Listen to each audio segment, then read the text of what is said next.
Okay, before we begin, just two things. For starters, I forgot my mic, and I'm on vacation right now, so we're doing it live.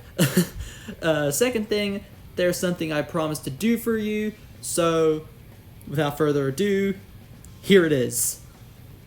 I made a promise for when Joker vs. Giorno came out, I would eat a DiGiorno's pizza.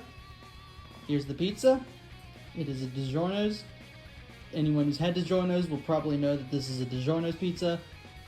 This part, my dad ate that, so I'm going to just eat from this right now.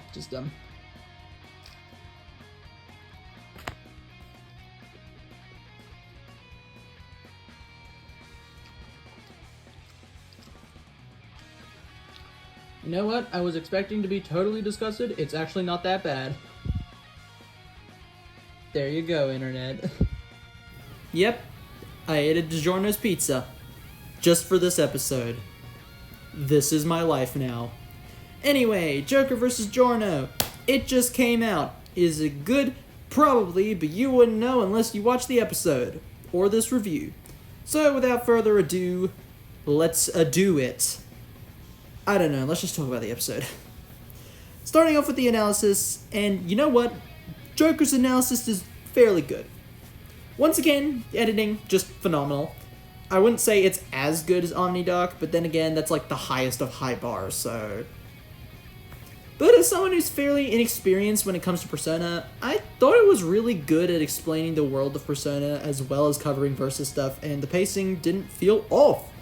Like, with Omnidoc.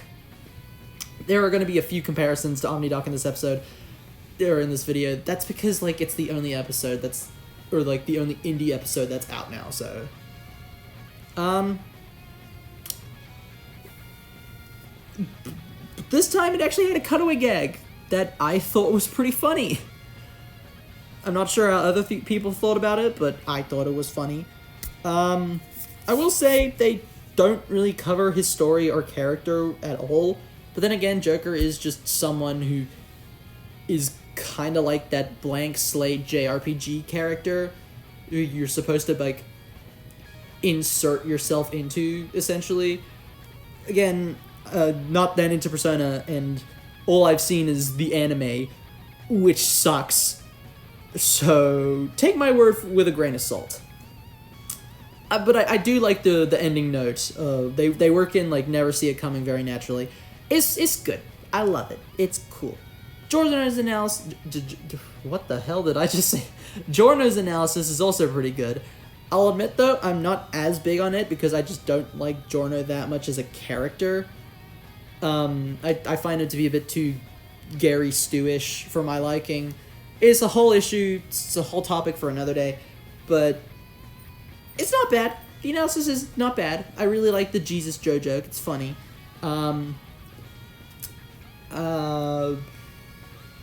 Their explanation of Requiem is really good. And Wiz says, that's right, Boomstick, so this episode's automatically peak. I also like the ending note for Giorno's analysis. I do think Boomstick saying Vento Oreo at the end after saying Golden Wind was a little more forced in comparison to Never See It Coming, but overall, the analyses are good. Now the fight. Man, I just want to gush about it.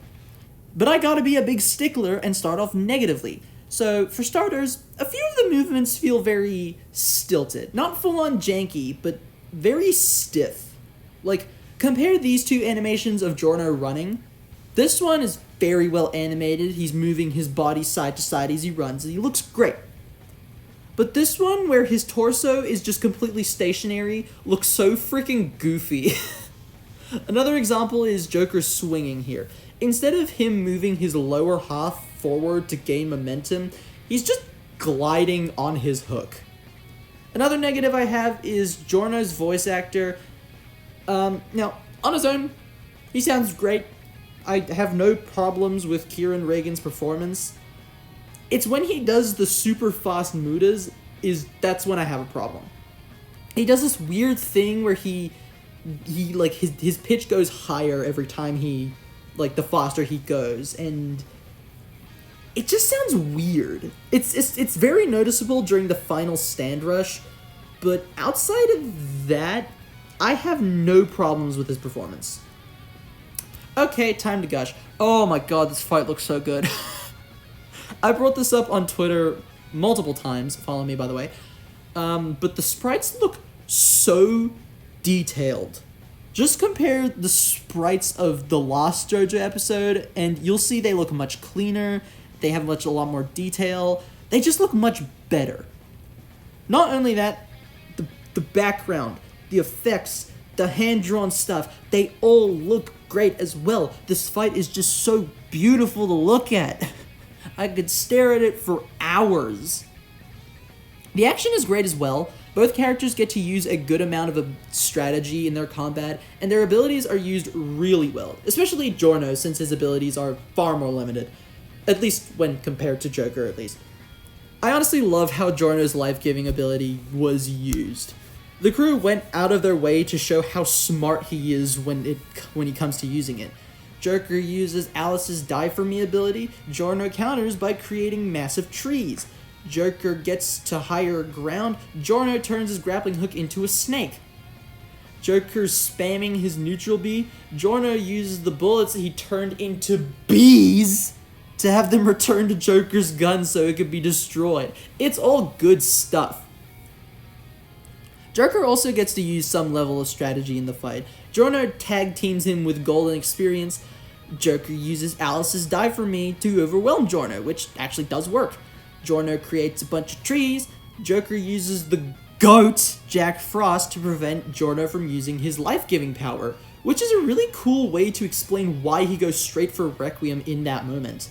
I know some people are like, hey, how did Joker know to do that? And my best way to explain it is that Joker probably knows that you can't grow plants in an absolute zero environment because he's not an idiot. I have no defense for the animal stuff. Maybe because the massive trees were in the way, he thought that they should prioritize that. I don't know. The final stand rush is really well animated, and the infinite death loop is really cool. I really like how they took the infinite death scene from Part 5 of JoJo and used it to reference Pancakes' betrayal from Persona 5, and having Joker's friends be the catalyst for him to just break out of the infinite death loop was awesome. And then the subsequent Sataniel shout was just godlike. Kevin Rivera, slowly becoming my favorite voice actor for the show. He absolutely killed it. And then the final clash before Giorno's death was really freaking tense, even if I kinda knew that they would give Joker the dub after they had Giorno Muda him so hard that they referenced Sora vs. Pit. That is a little nitpick I had. As soon as Giorno 7-page Muda Joker, I could tell the Joker was gonna win. Given the fact that he didn't summon Sataniel yet, but that doesn't stop this moment from being really cool. Although, I will say, Potato King brought up something that really made me laugh. Joker just turned Giorno into a vegetable, since he killed him in his palace. I know the storyboard shows something different, but that fate is honestly so freaking sad and hilarious that I can't help but picture that every time I watch this episode. The post-analysis is also pretty well done. It covers the topic of Joker versus GER really well, especially since they bring up Joker versus Base Gold Experience was not closed in the slightest. I also like how they used GER's appearance in Eyes of Heaven to justify Joker's almighty attacks bypassing GER. Also, they gave Giorno one advantage in the fact that he just has GER, and I think that's absolutely hilarious. That freaking puts Aquaman's won the moral victory to shame. So, how would I rank Joker vs. Giorno as an episode?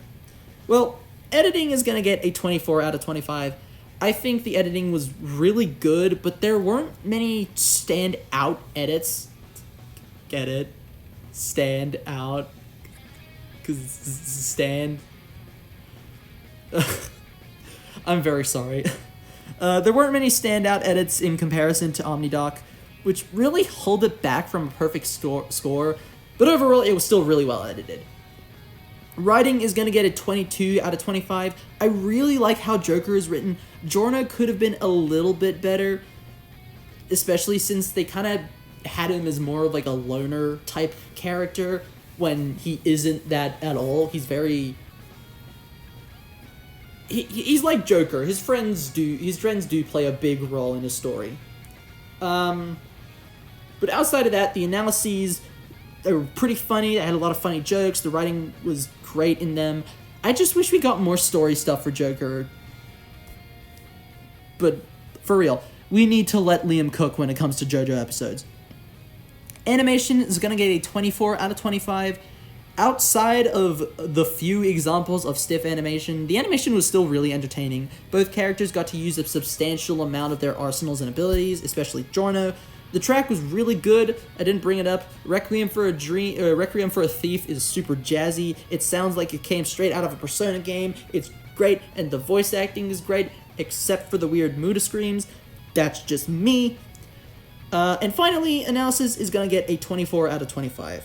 The analysis for both characters is really good. The only thing I'm not sold on is them scaling GER to Made in Heaven, and that's it. Everything else was really good. And that's going to leave Joker vs. Giorno with a 94 out of 100. A fitting score for a phenomenal episode, but what did you all think?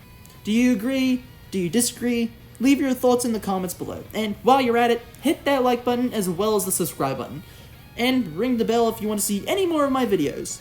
Follow me on my socials in the description, and check out Lucariboi's review if he makes one, as well as our reaction to the episode. Both will be in the description below, again, if Lucariboi makes a review for this episode, which I think he said he would. Also, stay tuned at the end for a very special surprise. And with that in mind, I'll see you later, Cap Nation. Bye-bye! Surprise here. Hey, it's me, the Potato King. And I totally didn't just break in after hearing Capcirus talk about my new favorite Death Battle episode. This episode marks the first wildcard user on Death Battle, and as such, the first time that we've seen a character use multiple personas. Being Stick 'em Up's resident Megaten fan, I'm here to gush about said personas.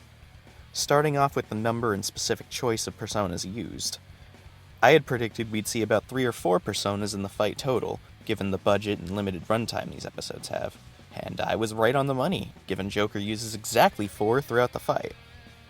Arsene and Sataniel were obvious choices they pretty much had to include, so that left 2 personas for them to pick, and I believe they made pretty good choices. Arsene and Sataniel cover your traditional cool and badass persona designs, so filling in the gap by having Joker use Jack Frost, a more cute and unassuming persona, and Atlas, a surprisingly powerful persona who goes for a more creepy angle reminiscent of a doll, or those twins from The Shining, gives a decent taste of the kind of range seen in different persona designs, while still being recognizable and iconic in their own ways. The use case of said personas is also interesting, since it shows off the practical use of persona switching in-game decently well. Joker starts out using Arsene, mirroring the start of his journey. Once backed into a corner, he swaps to Alice, giving himself more utility and power, both through access to more powerful attacks, and also Alice just generally having better stats than Arsene. Upon reasoning out what Giorno's weakness would be, he then swaps to a persona that could take advantage of that weakness in Jack Frost. And after cheating death and being empowered by the bonds of friendship, as you do, Joker summons Sataniel to finish the fight, mirroring the end of his journey, at least in the OG game. Lastly, bringing up exactly what the personas do in the fight.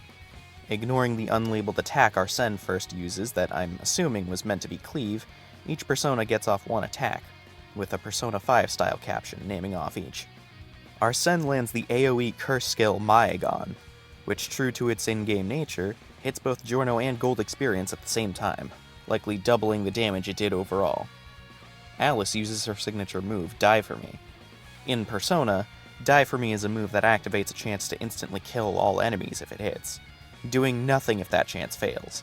In the fight, it's very clearly seen to hurt Giorno, yet it doesn't outright kill him, which is actually more similar to how it works in later Shin Megami Tensei games like 5, where it deals damage on top of having the insta-kill chance, rather than just the insta-kill chance. Jack Frost uses Ice Age, the strongest ice move your average persona can actually learn. Finally, Satanile uses his signature move, Sinful Shell. Something noteworthy about Sinful Shell is that it's unusable in normal gameplay in Persona 5, locked exclusively behind a scripted scene at the end of the Aldebaoth fight.